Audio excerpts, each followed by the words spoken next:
ഇടതുപക്ഷ മുന്നണി നേരത്തെ തീരുമാനിച്ചതാണ്. കേരളത്തിൽ മന്ത്രിസഭാ രൂപീകരണ ഘട്ടത്തിൽ തന്നെ പരമാവധി എല്ലാ കക്ഷികളെയും പരിഗണിക്കുക എന്നതിൻ്റെ അടിസ്ഥാനത്തിൽ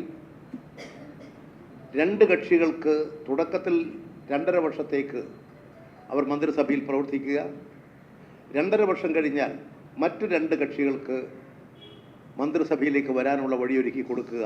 അതൊരു തീരുമാനമായിരുന്നു.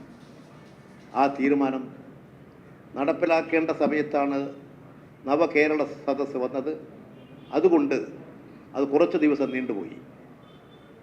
ഈ മാസം ഡിസംബർ മാസം 29-ാം തീയതി വൈകുന്നേരം 2 പുതിയ മന്ത്രിമാർ സത്യപ്രതിജ്ഞ ചെയ്യാൻ തീരുമാനമെടുത്തു കഴിഞ്ഞു.